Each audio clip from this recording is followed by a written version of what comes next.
What qualifies you to be a U.S. Senator? You have 60 seconds.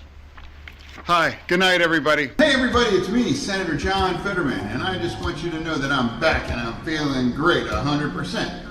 And, during my time during the hospital, the Fringies really came up with a conspiracy that I have a body double. And I just want you to know that is just crazy. That's not true. And dude, John, what event am I supposed to be doing this afternoon? Dude, really? Just the two of us.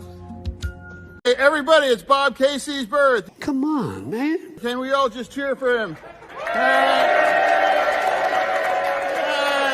You all should need to know that America is not sending their best and brightest, to Washington, D.C. Yes.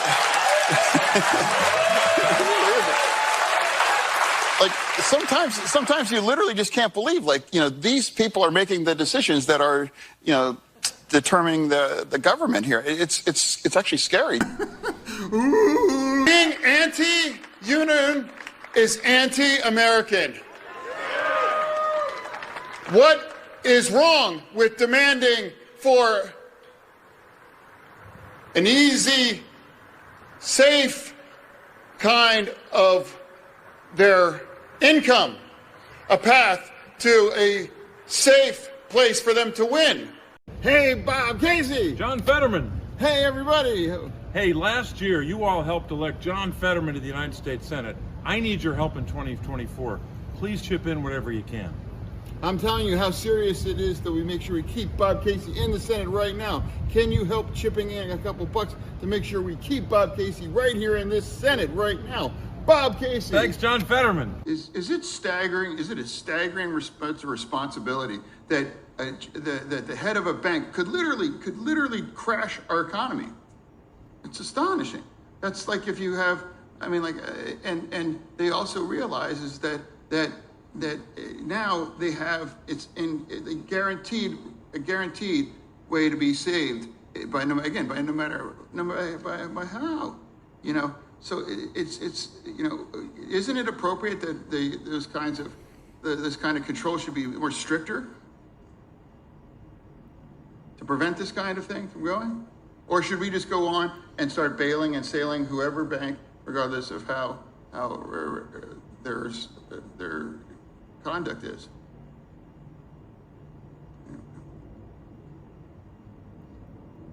I'll give you an example. The Republicans want to give a work requirement for SNAP. For a hungry family has to have this kind of penalties or some kinds of working required.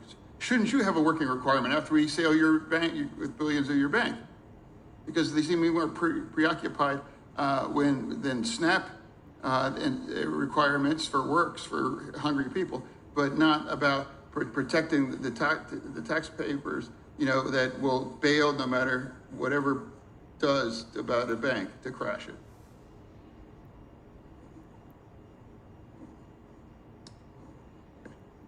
Sure. Mismanagement, was that really clouded by greed? Or just incompetent? They're just, were they just incompetent? I thought these were high achieving, executives and successful banks. And were they? Do you think they could? It wasn't greed, or did they not? Did they think theoretically that they're like, we can really crash really good because they're going to come cleaning up our mess here, kind of a thing? Because that to me is. What do you think? Because I don't think an average human being, in our nation, wouldn't just say, hey, I'm going to run up too much debt. I'm going to come by bankruptcy. I'm going to get paid it off, kind of a thing. So, do you think anything that's not part of it? This idea that we're going to clean up my mess. Senator, I believe that mismanagement is the problem, but you're talking about the motives for mismanagement. You create wealth that they get to share in that, and that's what it is. And the fact that they haven't gotten a raise since 2016 is outrageous. And it's like they deserve what they deserve. Did you get inspiration from people like Lincoln and Churchill, who struggled with depression their whole lives and yet fought through it and changed the world. I would say there's almost kind of like a nobility to it, like what our suffering. There's some nobility to that, or and so maybe something it toughens you up or whatever, but but it didn't toughen me up. In fact, it nearly ruined me. Welcome, Senator Fetterman.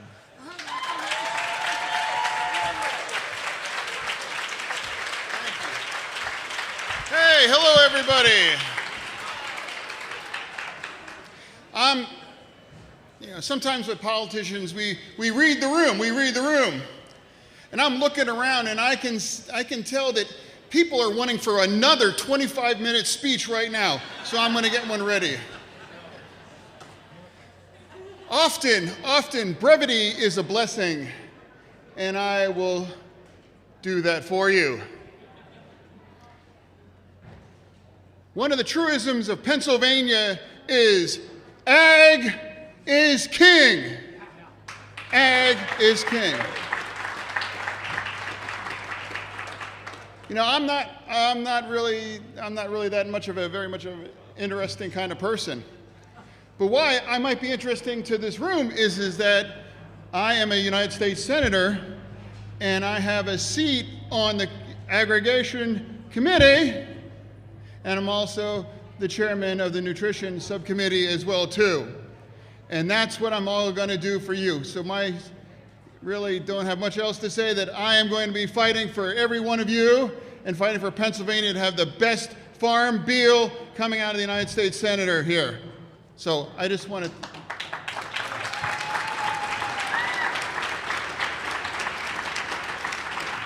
I love to come here every year. It's just another year. Thank you, and we'll see you next year. Thank you, Nis, and I'm going to be proud to say that we will have developed the best farm bill ever by next year. So thank you very much.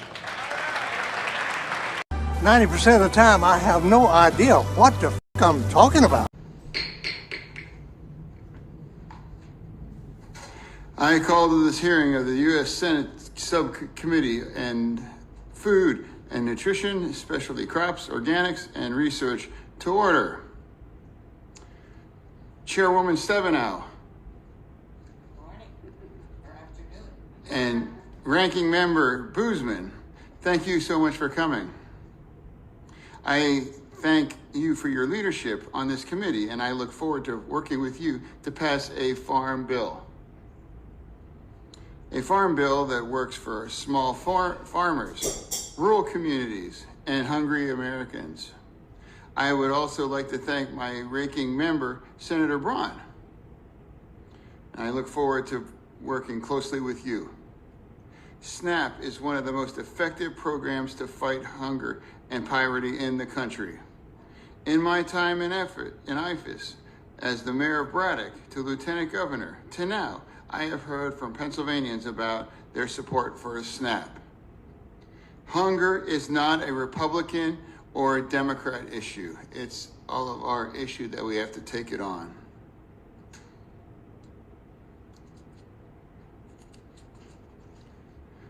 We need to come together and stop playing political games with Americans' access to food. Americans like about Corey Jor from the town of Northeast in Pennsylvania. He tells me that his victim was skimming, which was when somebody stole money and he relied from its SNAP EBT. Mr. Jor is not the first Pennsylvanian I've heard this from. I fear he won't be the last. And I will work in this farm bill to modernize SNAP to work to recipients in the 21st century. I look forward to hearing from you, your witness on this nutrition assistance on the farm bill, and I will now turn to Senator Braun for any opening comments that he would like to make. Today, I am directing our House committee to open a formal impeachment inquiry into President Joe Biden. Ask you about this news that Speaker McCarthy has formally launched an impeachment or has said he's going to. Oh my God, really? Oh my gosh, it's devastating.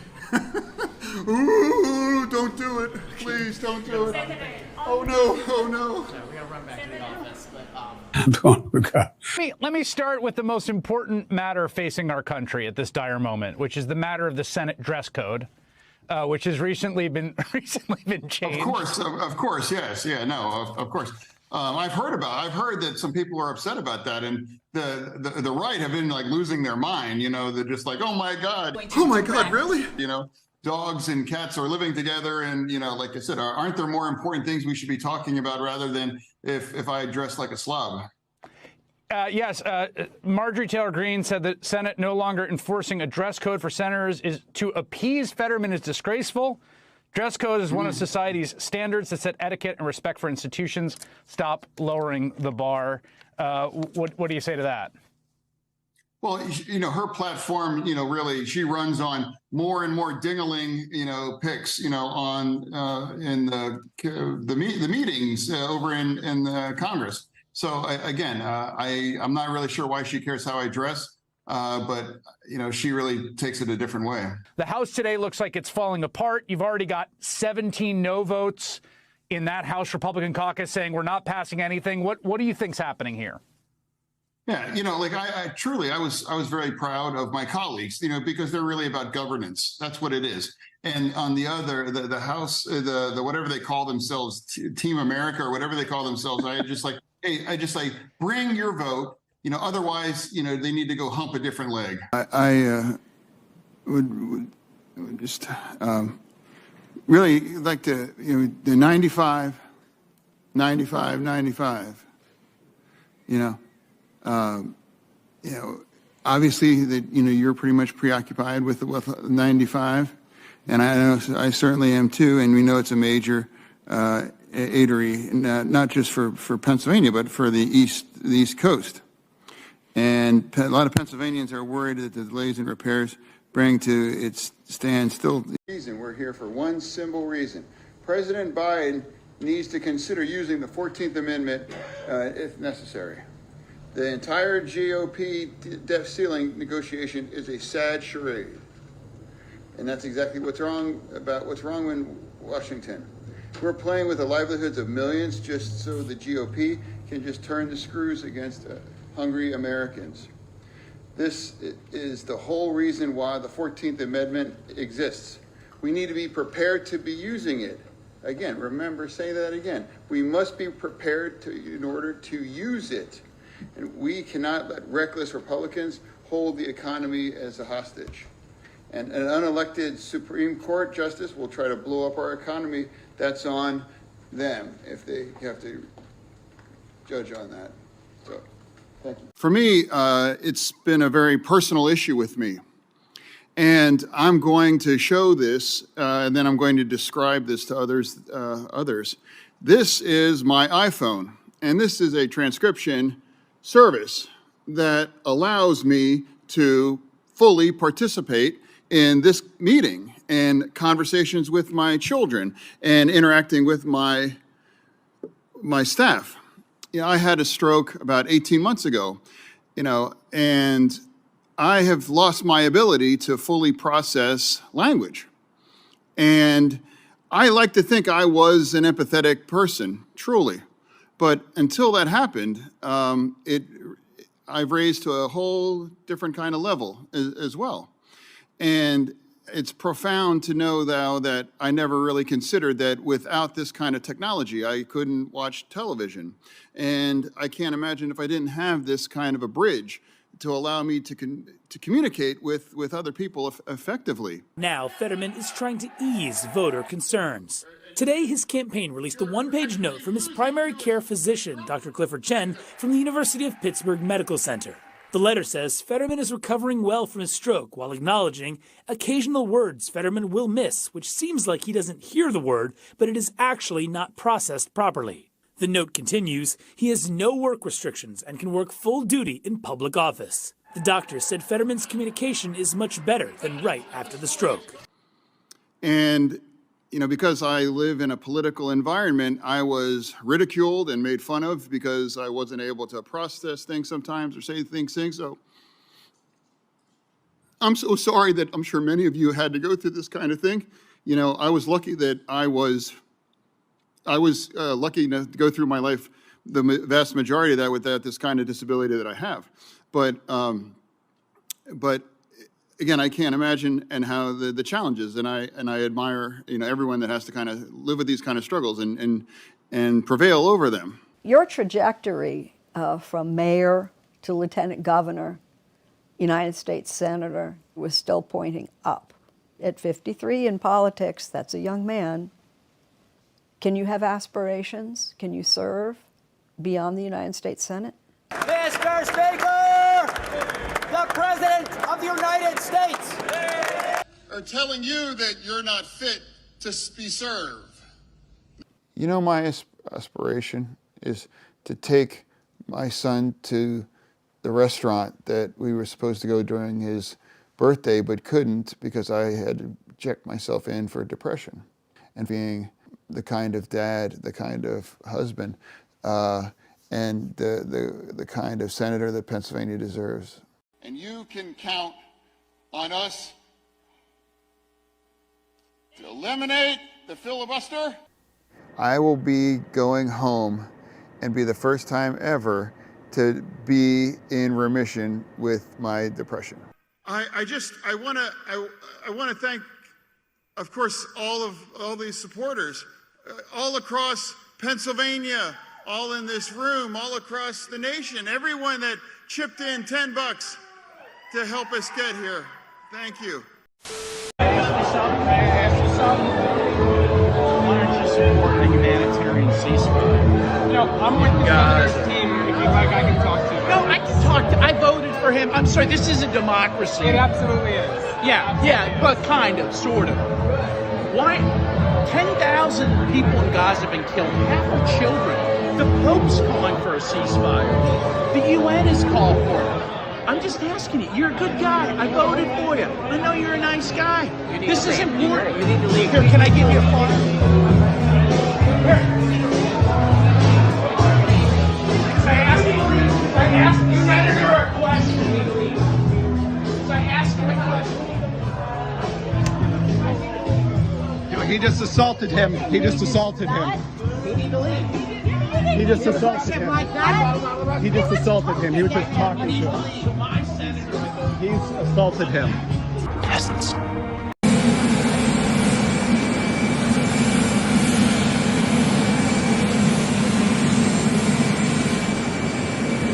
And now I'm standing next to the president again, next to a collapsed bridge here. And he is here to commit to work with the governor and the delegation to make sure that we get this fixed quick, fast as well too. This is a president that is committed to infrastructure, and then on top of that, the dual kind of law of the inflation bill that is going to make sure that there's going to be bridges all across like this, all across America getting rebuilt.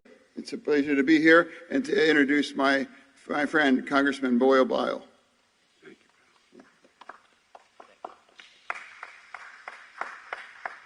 Well, thank you. I'm Congressman Brendan Boyle. Come on, man. Thank you for all being here today, experts. And it's always a treat to be here when I'm able to talk to people much smarter than I am. What qualifies you to be a U.S. Senator? You have 60 seconds. Hi, good night, everybody. And this last time I was in this very same chair, we were talking about crypto.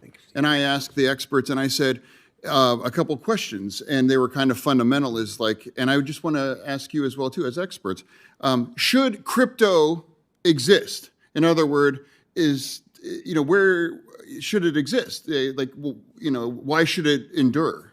If anyone has any answers.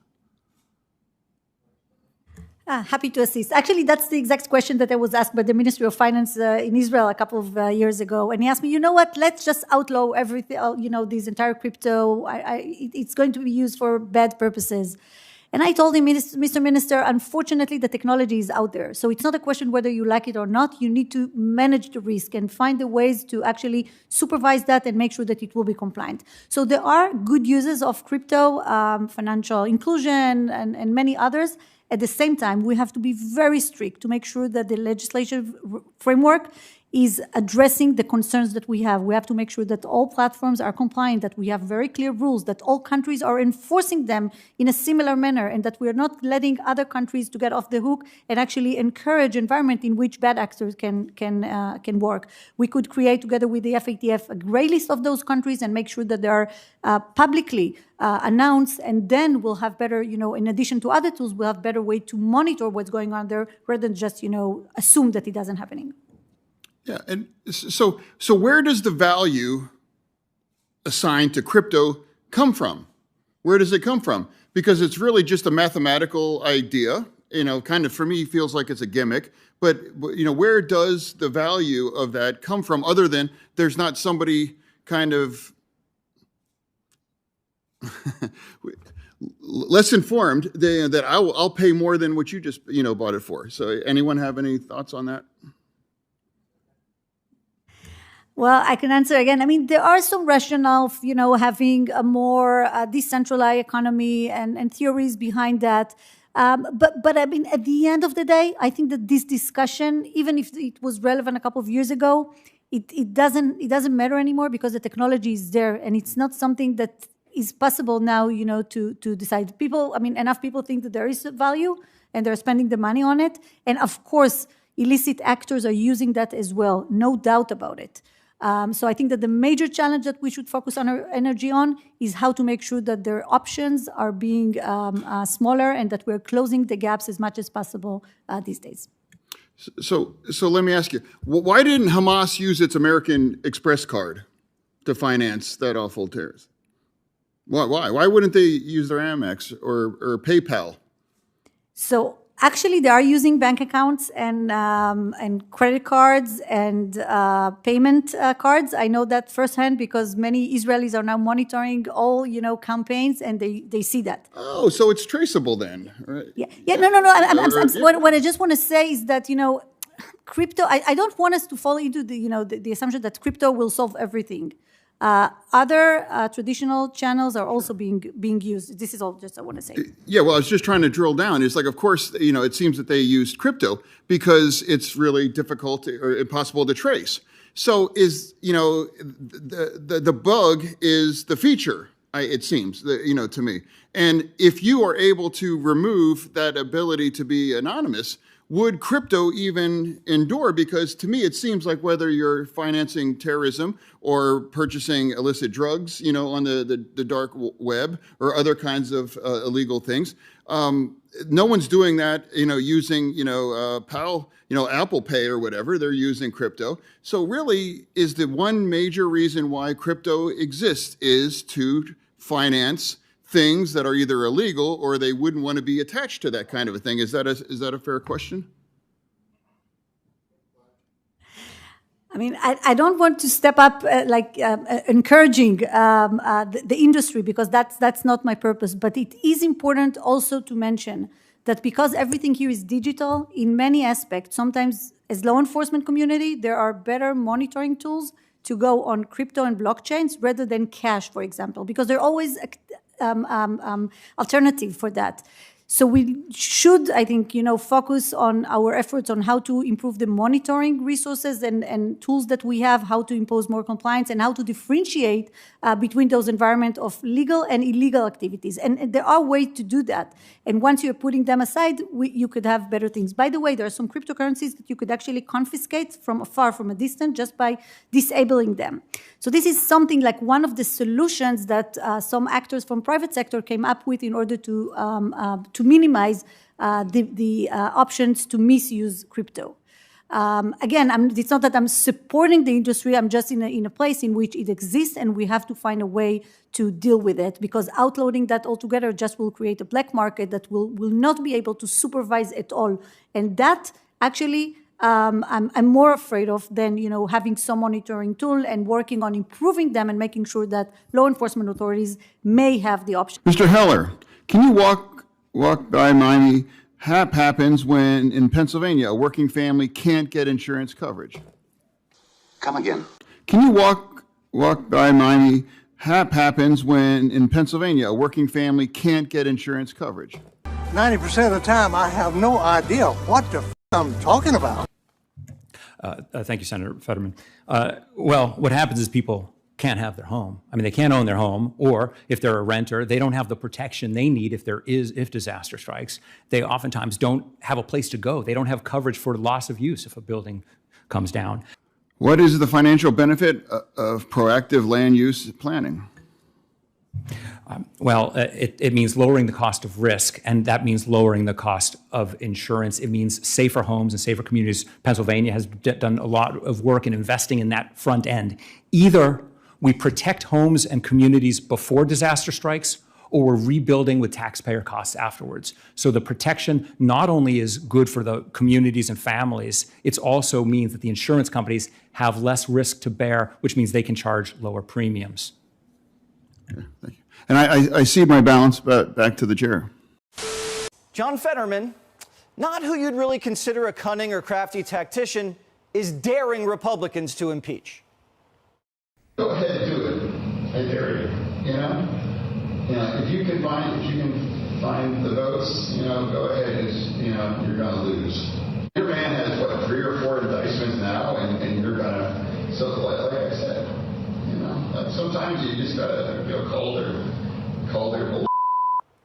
Fetterman then went on to say, and we're grateful we don't have audio of this, quote, "It would just be like a big circle," rhymes with Turk, "on the fringe right." This is who the Democrats designated as the next FDR. Over there, they think it's all entertainment. It's entertainment, and now it's turned into which is it going to be, and that's really, it's part of the tragedy. Entertainment is not governance, and that's what they believe over there. And, it's time to just do their job. And whoever it's going to be, they need to get it together so we can deliver the kind of aid that we need in Ukraine, whether in Israel. Depression is so sinister because it convinces you that even though you won, you actually lost. And you start to have that conversation with yourself. And the fact that I'm able to stand here, and it's so confusing to family-loved folks, my children especially, after I won, my children was like, it was such an awful race. Why are you so sad? Why can't you get out of bed?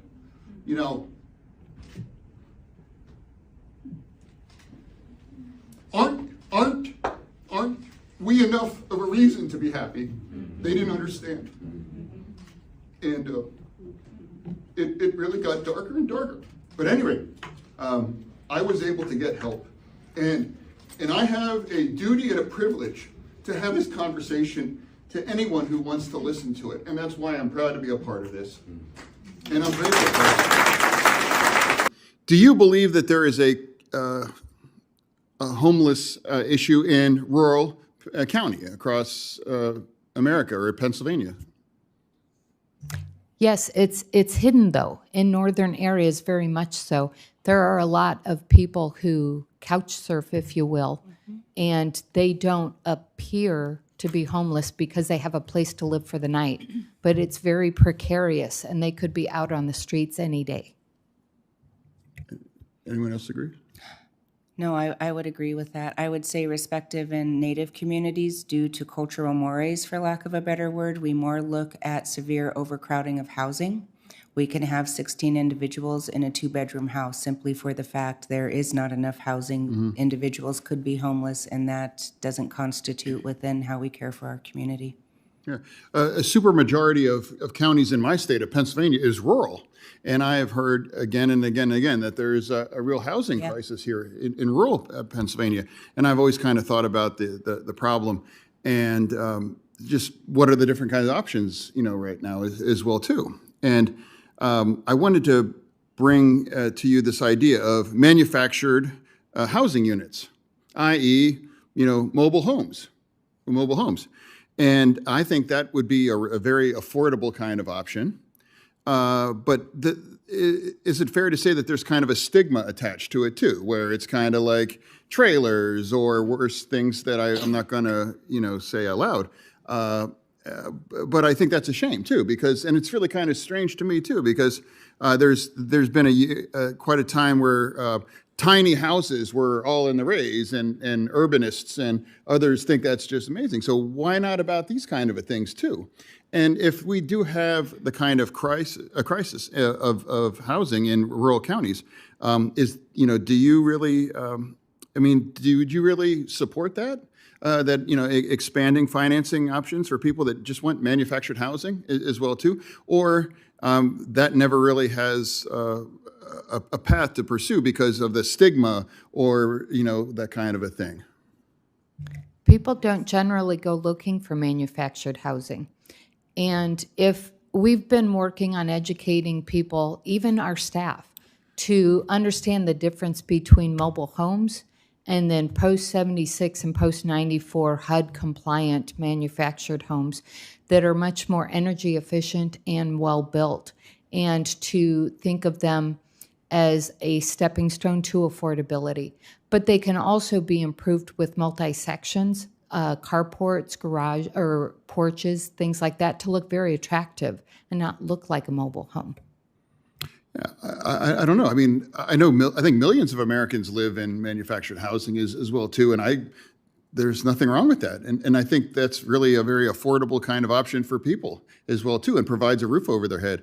And I think obviously that's not really as easily put in more of an urban area, but I think it's a shame that is it safe to say that it is that stigma for people. They're like, I don't want to live in a trailer or anything like that kind of a thing. Because I've actually visited, I've seen a lot of, mobile homes that are lovely. They're beautiful. I would have no problem living there as well. Putting them into a co-op, a resident-owned community model, eases that stigma, increases the community spirit and desire to be a part of it when they've got ownership in the land on which their houses are located.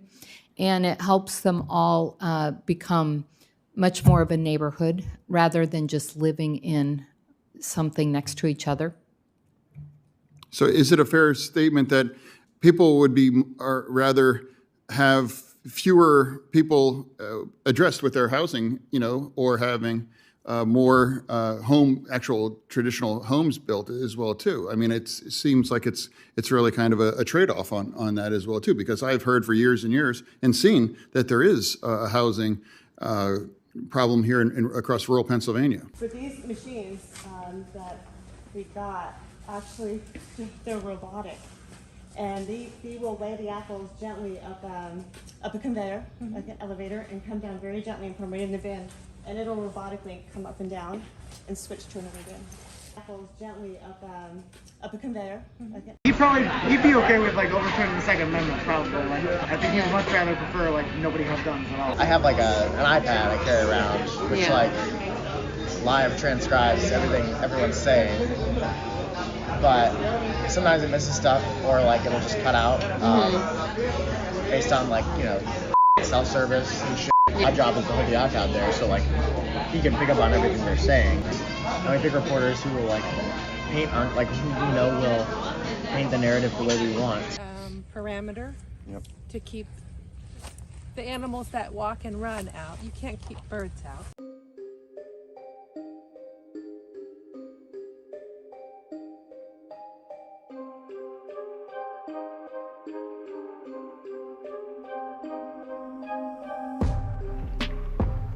John Fetterman, and I'm a Democrat, and I'm a progressive. I'm a proud progressive. But now the senator seems to have had a change of heart, telling the New York Times that he no longer relates to the progressive label, saying, quote, "It's just a place where I don't feel like I've left the label. It's more that it's just left me." And I believe that I'm on the right side of issues. I believe that's for pro-Israel on that as well too. If you look at the numbers, it's almost 270,000 encounters, and that's a lot. It's not xenophobic to have a conversation about border security. It's absolutely outrageous that they have sold themselves to a foreign nation. Can't do that. Steel is always about security as well too. and I am committed to doing anything I can do from using my platform or my position in order to block this. And because of those views, the senator says he's not only a target for the right, but his own party's got knives out for him too. Quote, "What I have found out over the last couple of years is that the right and now the left are hoping that I die. There are ones that are rooting for another blood clot." I'm a proud progressive. Are you sure?